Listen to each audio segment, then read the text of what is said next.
당신, 내가 평생 모은 돈 4억 5천 다 날리고 지금 뭐 하자는 거야? 나도 억울해. 유튜브에서 봤을 때는 한 달에 90만 원이면 산다고 했잖아. 90만 원? 지금 월세만 35만 원에 생활비 200만 원 넘게 나가는데 당신이 카페 하자고 했잖아. 나는 그냥 조용히 살고 싶었다고. 조용히 살고 싶으면 왜 치앙마이 가자고 동의했어? 내 탓만 하지 마라. 아이고, 우리 집 지금 6억이래.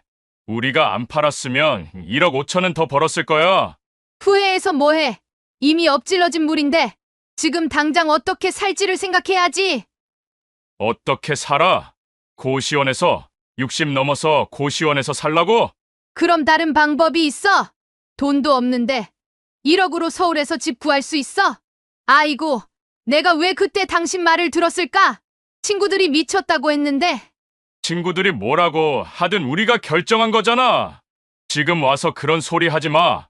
중개인 그 새끼 연락도 안 받고 우리를 완전히 호구로 본 거야. 어디 가서 하소연해? 외국에서 사기당했다고 누가 들어줘?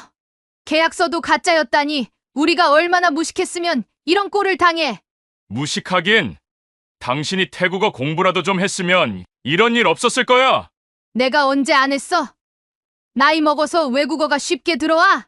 아휴, 이제 마트에서 상하차나 하고 살아야 하네. 60 넘어서. 나는 전단지나 정리하고 젊은 애들 사이에서 창피해서 어떻게 살아? 여보, 우리 이제 정말 끝인가? 이렇게 늙어서 망할 줄은 몰랐는데. 안녕하세요. 저는 올해 65세 이승희입니다. 지금 이 순간에도 신림동 고시원의 작은 방에서 이 이야기를 하고 있습니다. 어떻게 제가 여기까지 오게 되었는지 차근차근 말씀드리고 싶어요. 본격적인 이야기 시작 전에 구독과 좋아요 눌러주시면 저에게 큰 힘이 됩니다. 그럼 시작하겠습니다. 30년 넘게 남편과 함께 작은 식당을 운영했습니다. 새벽 4시에 일어나 시장 보고 밤 10시에 문 닫고 그렇게 하루하루를 보냈어요. 아이들 학비 대고 집 장만하고 그러다 보니 어느새 나이가 들어버렸죠. 은퇴할 즈음엔 서울 변두리 작은 아파트 하나가 전부였습니다. 4억 5천만 원짜리 낡은 아파트였지만 그래도 우리가 평생 일해서 마련한 보금자리였어요. 문제는 은퇴 후 생활비였습니다. 국민연금 190만 원. 처음엔 괜찮을 줄 알았는데 막상 살아보니 턱없이 부족했어요. 관리비에 30만 원, 전기세 가스비에 20만 원, 보험료에 40만 원. 거기서 병원비까지 빼고 나면 실제로 쓸 수 있는 돈은 100만 원도 안 됐어요. 어느 날 시장에서 일이었습니다. 10,000원짜리 채소 꾸러미를 들고 망설이고 있는데 남편이 옆에서 한숨을 쉬더라고요. 여보, 우리 이렇게까지 아껴가며 살아야 해? 평생 일만 하고 살았는데 이게 뭐야? 그 말이 이상하게 오래 남았습니다. 정말 그랬어요. 우리가 뭘 잘못했다고 70살 가까운 나이에 10,000원짜리 채소 꾸러미도 망설여야 하나 싶었거든요. 그 무렵 유튜브를 보기 시작했어요. 처음엔 단순한 호기심이었습니다. 요리법도 찾아보고 드라마 다시 보기도 하고 그랬는데 어느 날 추천 영상에 뜬 게 있었어요. 태국 치앙마이 한 달 90만 원으로 풍요롭게 살기. 클릭해서 봤는데 정말 충격이었습니다. 햇살 좋은 정원에서 아침을 먹고 시장에서 과일을 산더미처럼 사도 몇천 원이고 치과 진료비가 2만 원도 안 된다고 하더라고요. 평생 일만 하고 살아온 우리에게 그건 마치 영화 같았어요. 남편과 밤새 이야기했습니다. 우리도 한번 살아보자. 진짜 한 번만 우리를 위해 살아보자. 그렇게 결심했어요. 서울 아파트를 팔고 4억 5천만 원을 들고 태국 치앙마이로 이민을 가기로 했습니다. 2022년 3월 드디어 치앙마이 행비행기를 탔습니다. 60년 넘게 살면서 해외여행이라곤 일본에 한 번 가본 게 전부였는데 이민이라니. 지금 생각해보면 참 무모했지만 그때는 정말 설렜어요. 비행기에서 내려 첫 숨을 들이마셨을 때 그 기분을 잊을 수가 없어요. 따뜻하고 촉촉한 공기. 서울의 매캐한 공기와는 전혀 달랐거든요. 공항에서 나와 택시를 타고 시내로 들어가는데 창밖 풍경이 정말 아름다웠어요. 미리 알아본 게스트하우스에 짐을 풀고 첫날 밤을 보냈습니다. 모기 소리가 좀 시끄럽긴 했지만 그래도 새로운 삶에 대한 기대감이 더 컸어요. 다음 날부터 본격적으로 집을 구하기 시작했습니다. 현지 한인 부동산을 통해 여러 집을 봤는데 서울에서는 상상도 못할 집들이었어요. 작은 단독주택이 월 35만 원, 마당엔 이름 모를 꽃들이 피어 있고 거실도 넓고 화장실도 깨끗했어요. 여보, 여기서 살면 정말 행복할 것 같아. 남편도 같은 생각이었나 봐요. 바로 계약했습니다. 보증금 200만 원에 월세 35만 원. 서울에서 관리비만 30만 원 내던 걸 생각하면 정말 저렴했거든요. 집을 구한 후엔 생활용품을 샀어요. 침대, 냉장고, 세탁기. 모든 게 서울의 절반 값이었습니다. 시장에 가서 장을 보는 것도 즐거웠어요. 망고 한 봉지에 2,000원. 바나나 한 송이에 1,000원. 서울에서 10,000원짜리 채소 꾸러미 때문에 고민하던 우리가 무색할 정도였어요. 첫 한 달은 정말 행복했습니다. 아침이면 남편과 나란히 앉아 망고와 커피를 먹으며 이야기를 나눴어요. 오후엔 산책도 하고, 저녁엔 시장에서 산 재료로 요리도 하고, 서울에선 한숨 쉬며 보냈던 시간들이 이곳에선 웃음이 되었습니다. 무엇보다 좋았던 건 현지 한인 교회였어요. 비슷한 또래의 은퇴자들이 많았거든요. 주말마다 함께 식사하고 소풍도 가고 서로 장 보는 곳도 알려주며 가족처럼 지냈어요. 우리 진작 이렇게 살 걸 그랬네. 남편과 매일 그런 이야기를 했어요. 치앙마이에서 생활한 지 3개월 정도 지났을 때였어요. 교회에서 만난 한 부부가 조심스럽게 제안을 했습니다. 누나, 혹시 여기서 작은 장사라도 해보실 생각 없으세요? 시간도 많으시고 손님들도 한국 분들이 많이 오시는데. 처음엔 거절했어요. 이제 편히 살고 싶다고. 장사는 한국에서 충분히 했다고 말했죠. 하지만 생각해보니 시간이 너무 많았어요. 아침에 일어나서 저녁까지 할 일이 별로 없더라고요. 그러다 보니 하루하루가 심심했고 가끔은 서울이 그리워지기도 했어요. 한 달 후 그 부부가 다시 연락을 주었습니다. 누나, 카페 하나 인수하실래요? 자리도 좋고 하루에 커피 30잔만 팔아도 괜찮아요. 한국 관광객들도 많이 들르고 우리도 자주 갈게요. 남편과 상의했어요. 사실 조금은 불안했지만 돈을 많이 벌려는 것도 아니고 심심풀이 겸 해보자는 마음이었어요. 이제는 우리를 위해 일하자. 스트레스 받지 말고 재미있게 해보자. 카페를 보러 갔는데 정말 예뻤어요. 작은 2층 건물의 1층에 있었고 테이블이 8개 정도 있었어요.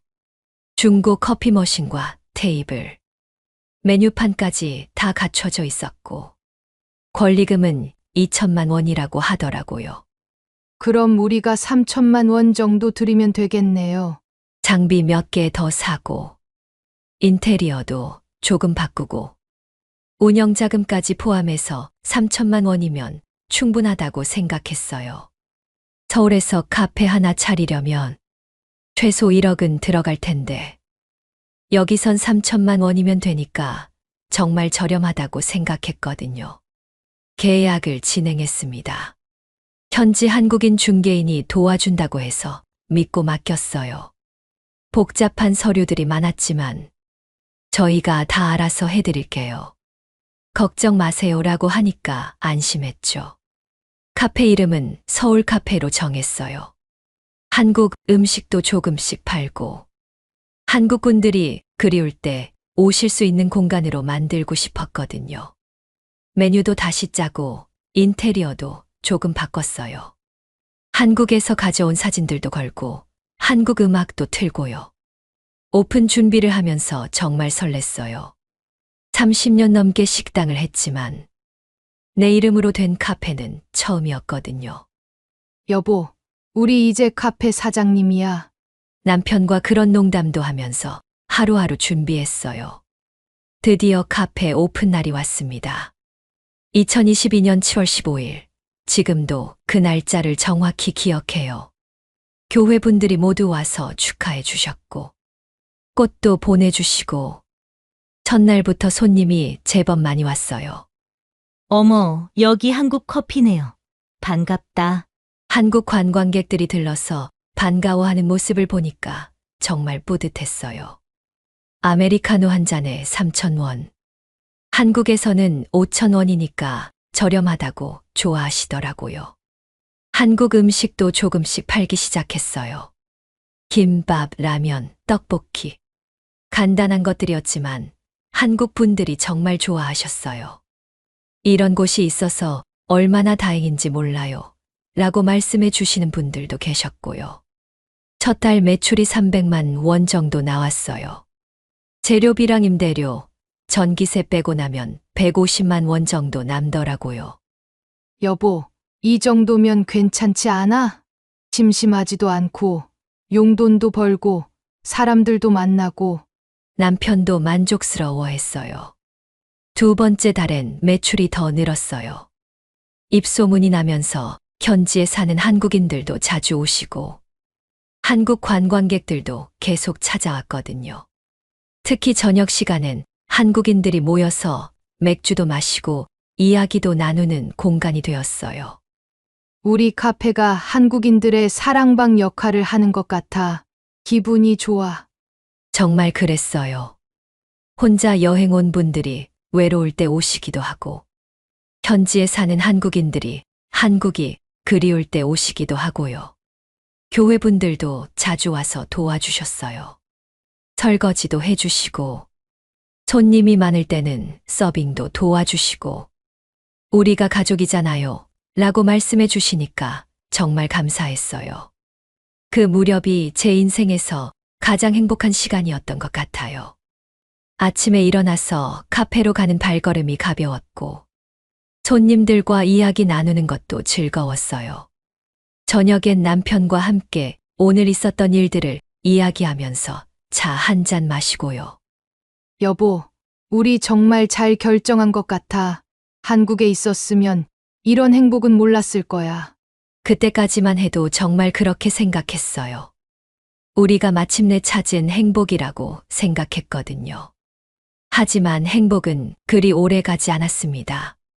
카페를 연 지 4개월이 지난 11월 즈음이었어요. 갑자기 매출이 떨어지기 시작했습니다. 한국 관광객이 줄어든 게 가장 큰 원인이었어요. 성수기가 지나면서 여행객 자체가 줄어들었거든요. 그래도 처음엔 별로 걱정하지 않았어요. 겨울이니까 그럴 수 있지. 다시 성수기 되면 좋아질 거야. 하지만 12월, 1월이 지나도 상황은 나아지지 않았어요. 더 큰 문제는 근처에 대형 프랜차이즈 카페가 생긴 거였어요. 스타벅스는 아니었지만 현지에서 유명한 체인점이었거든요. 인테리어도 깔끔하고 메뉴도 다양하고 가격도 우리와 비슷했어요. 손님들이 그쪽으로 많이 가는 것 같아. 남편도 걱정스러워하기 시작했어요. 실제로 우리 단골 손님들도 조금씩 줄어들고 있었거든요. 그런데 더 큰 문제가 터졌습니다. 어느 날 갑자기 시청에서 사람이 와서 영업정지 통보를 했어요. 임대 건물의 세금 문제라고 하는데 무슨 말인지 알아들을 수가 없었어요. 급하게 중개인에게 연락했는데 전화를 받지 않더라고요. 문자를 보내도 답이 없고 카카오톡 메시지도 읽지 않았어요. 하루 이틀이 아니라 일주일이 지나도 연락이 안 됐어요. 교회 분들에게 도움을 요청했습니다. 다행히 태국어를 할 줄 아는 분이 계셔서 함께 시청에 갔어요. 알고 보니 건물주가 세금을 제대로 내지 않아서 생긴 문제였는데 그 책임이 임차인인 우리에게도 있다는 거였어요. 그럼 우리가 얼마를 내야 해요? 물어봤더니 200만 원 정도 된다고 하더라고요. 벌금도 있고 재등록비도 있고 이것저것 해서 200만 원. 그것도 내고 나서 다시 영업 허가를 받아야 한다는 거였어요. 이상하네. 처음에 계약할 때는 이런 말이 없었는데 하지만 계약서를 다시 보니까 태국어로만 되어 있고 한국어 번역본은 대충 요약된 거였어요. 제대로 된 번역이 아니었던 거죠. 그제야 깨달았어요. 우리가 너무 안일하게 생각했다는 걸. 언어도 통하지 않는 외국에서 장사를 한다는 게 얼마나 위험한 일인지 그때서야 알았어요. 결국 200만 원을 내고 다시 영업 허가를 받았습니다. 하지만 그 과정에서 일주일 넘게 문을 닫아야 했고 그 사이에 단골 손님들이 많이 떠났어요. 영업을 재개했지만 예전 같지 않았어요. 하루 매출이 10만 원도 안 나오는 날이 많아졌거든요. 재료비, 임대료, 전기세만 해도 하루에 8만 원은 들어가는데 매출이 10만 원이면 남는 게 2만 원밖에 안 돼요. 이러면 안 되겠어. 뭔가 바꿔야 해. 메뉴도 바꿔보고 인테리어도 조금씩 바꿔봤어요. SNS도 시작해보려고 했는데 나이가 있다 보니까 쉽지 않았어요. 그런데 설상가상으로 환율까지 오르기 시작했어요. 우리가 치앙마이에 올 때는 1달러에 1200원 정도였는데 점점 올라서 1300원, 1400원까지 됐어요.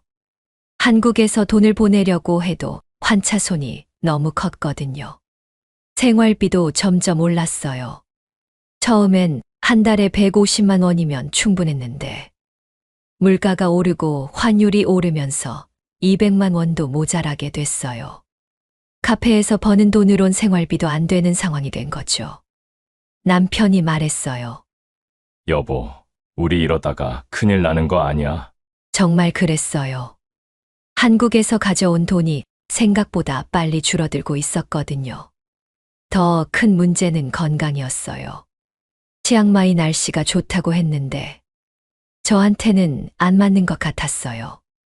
습도가 높아서 그런지 관절이 아프기 시작했고 피부 트러블도 생겼어요. 남편은 소화불량에 시달렸고요.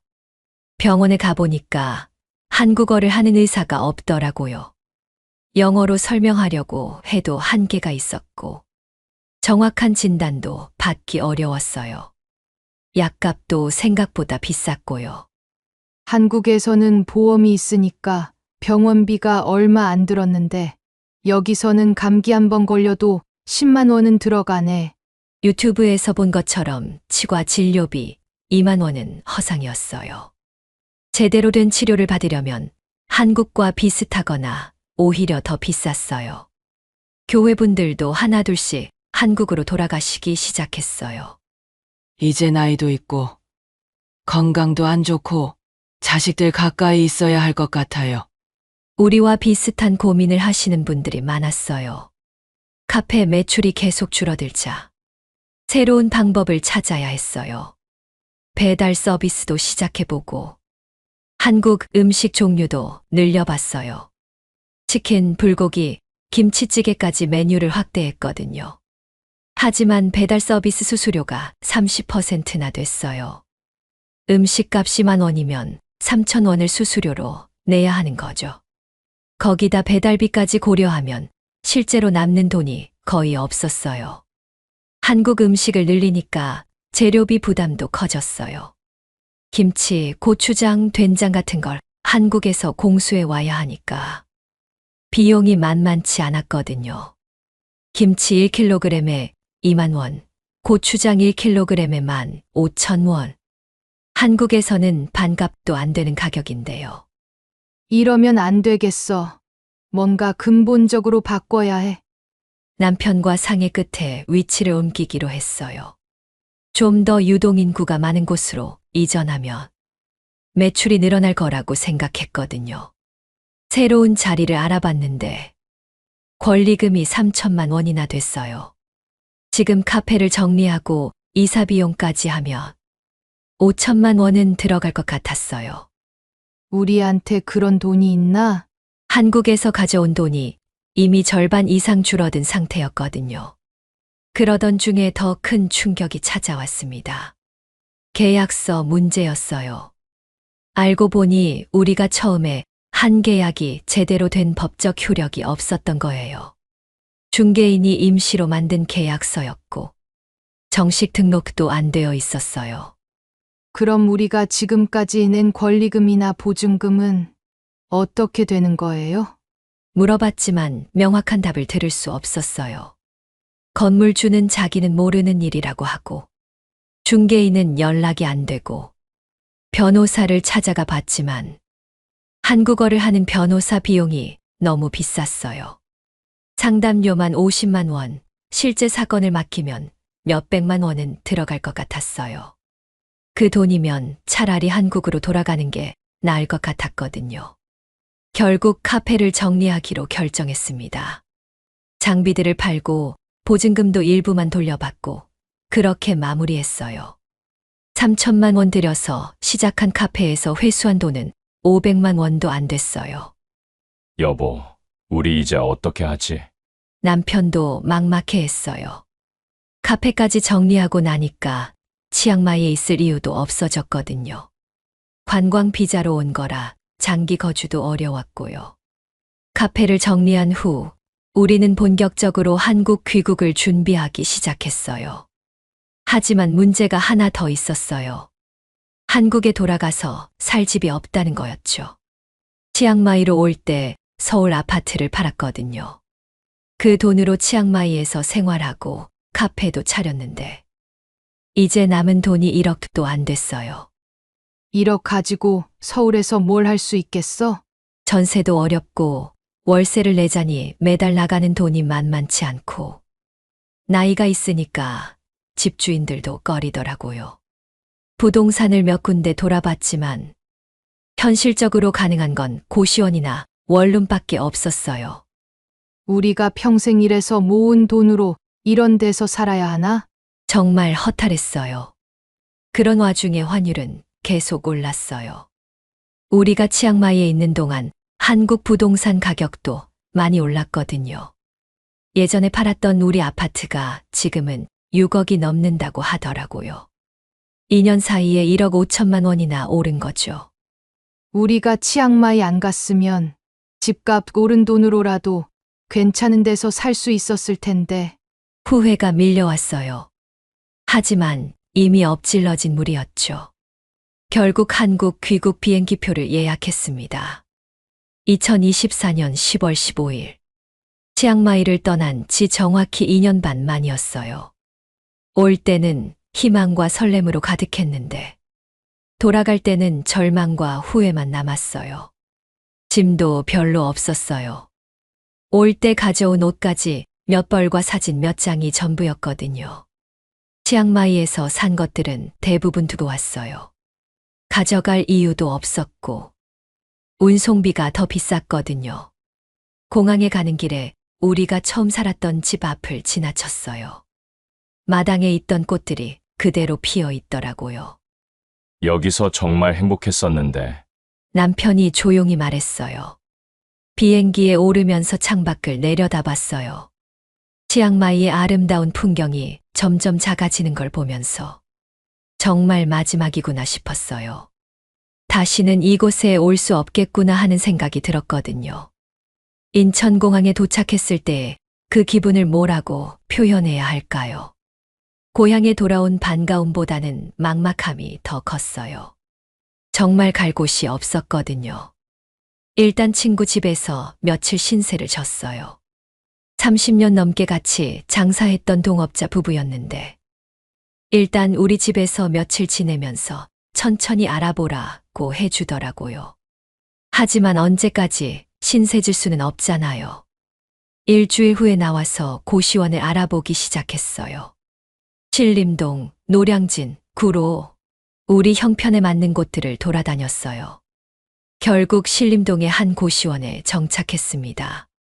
한 평 남짓한 방에 보증금 50만 원, 월세 45만 원. 화장실과 샤워실은 공용이고 작은 침대와 책상 하나가 전부인 방이었어요. 우리가 여기서 살아야 하는구나. 처음 짐을 풀면서 남편과 둘 다 말이 없었어요. 평생 일해서 모은 돈으로 이런 곳에서 살게 될 줄은 꿈에도 몰랐거든요. 고시원 생활은 정말 힘들었어요. 남편과 둘이 누우면 움직이기도 힘든 좁은 공간이었고, 벽이 얇아서 옆방 소리가 다 들렸어요. 밤에 젊은 학생들이 전화하는 소리, 컴퓨터 키보드 소리. 잠을 제대로 잘 수가 없었어요. 요리도 마음대로 할 수 없었어요. 공용 부엌이 있긴 했지만 사람들이 많이 써서 항상 더럽고 냄새도 났거든요. 대부분 편의점에서 도시락 사서 먹거나 라면 끓여 먹는 정도였어요. 가장 힘든 건 사람들 시선이었어요. 고시원에 사는 사람들은 대부분 20대, 30대 젊은 사람들이었거든요. 60대 부부가 고시원에 사는 걸 이상하게 보는 시선들. 창피하고 부끄러웠어요. 우리가 뭘 잘못했다고 이런 신세가 됐을까? 매일 그런 생각만 했어요. 치앙마이에서 망고 먹으며 행복해했던 때가 마치 꿈처럼 느껴졌거든요. 고시원에 정착한 후 우리는 생계를 위해 일자리를 찾아야 했어요. 나이가 있다 보니까 쉽지 않았지만 다행히 몇 곳에서 일할 수 있었어요. 남편은 마트에서 상하차 일을 시작했어요. 하루 8시간씩 무거운 박스들을 나르는 일이었는데 60대 몸으로는 정말 힘들어했어요. 하루 일당이 8만 원 정도였거든요. 저는 전단지 정리하는 아르바이트를 했어요. 하루 4시간씩 일당 5만 원. 젊은 사람들 사이에서 일하는 게 처음엔 어색했지만 생활을 위해서는 어쩔 수 없었어요. 둘이 벌어서 한 달에 300만 원 정도 됐어요. 고시원 월세 45만 원, 생활비 150만 원 정도 쓰고 나면 100만 원 정도 저축할 수 있었어요. 그나마 다행이었죠. 가끔 둘이 고등어 한 마리 구워 먹는 날이면 치앙마이에서 먹던 망고가 그리워졌어요. 서울의 비린내가 치앙마이의 달콤한 향기보다 더 진하게 느껴지는 날들이었거든요. 어느 날 밤 남편이 조용히 물었어요. 여보, 우리 다시 행복할 수 있을까? 저는 대답하지 못했어요. 솔직히 확신이 없었거든요. 그날 밤 카페를 열던 첫날 찍은 사진을 꺼내서 봤어요. 행복해하던 우리 모습이 담긴 사진을. 그 사진을 조용히 접어서 서랍 깊숙이 넣었어요. 지금 생각해보면 노후는 인생의 보너스가 아니라 마지막 기회였어요. 우리는 그 기회를 너무 쉽게 내던졌고 그 대가는 정말 참혹했어요. 혹시 이 이야기를 듣고 계신 분 중에 우리도 한번 나가볼까? 작은 가게라도 해보면 괜찮지 않을까? 하는 생각을 하고 계신다면 부디 저희 이야기를 기억해 주세요. 꿈은 좋지만 노후는 실패해도 다시 시작할 수 있는 시간이 아닙니다. 20대, 30대였다면 실패해도 다시 일어설 수 있었겠지만 60대에는 그럴 여력이 없어요.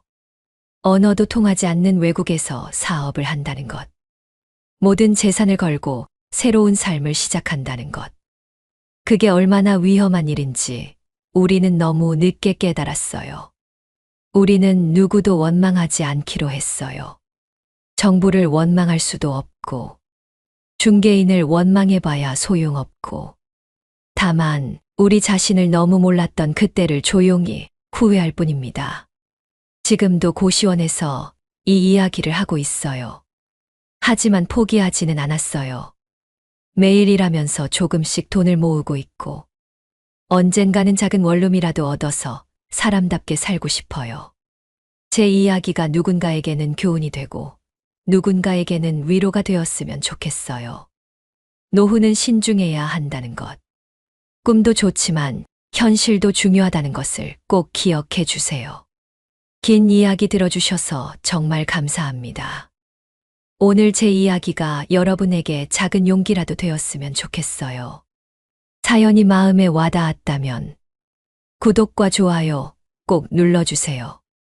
그리고 댓글로 여러분의 생각도 나눠주세요. 여러분의 앞날에 항상 행복과 건강이 함께하길 바랍니다. 사연 세상이었습니다. 감사합니다.